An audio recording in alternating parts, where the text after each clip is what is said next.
આમ તો આપણે ઘણી અલગ અલગ પ્રકારની આલુ ટિક્કી બનાવીને ખાતા હોઈએ છીએ. આજે હું તમારા સાથે ફુદીના આલુ ટિક્કી બનાવવાની રેસીપી શેર કરવાની છું, જે એકદમ ફટાફટ બની જાય છે અને લાગે છે પણ એકદમ ફ્લેવરફુલ ટેસ્ટી.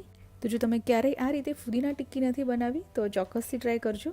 બાળકોથી લઈ મોટા દરેકને પસંદ આવશે.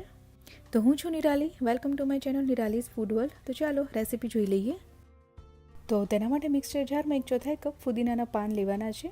ફુદીનાના પાનને સાફ કરી લઈ અને પાણીથી સારી રીતે વોશ કરી લેવાના, ત્યાર પછી લેવાના છે. સાથે લઈશું અડધો કપ કોથમીર, એને પણ સારી રીતે પાણીથી વોશ કરી ત્યાર પછી લેવાની છે.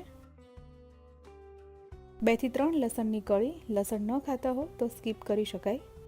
1 લીલું મરચું લઈ રહી છું. 2 આઈસ ક્યુબ્સ લેવાના છે. ફુદીનાની ચટણી પીસતી વખતે તે કાળી ન પડી જાય એના માટે અહીંયા આઈસ ક્યુબ્સનો ઉપયોગ કર્યો છે.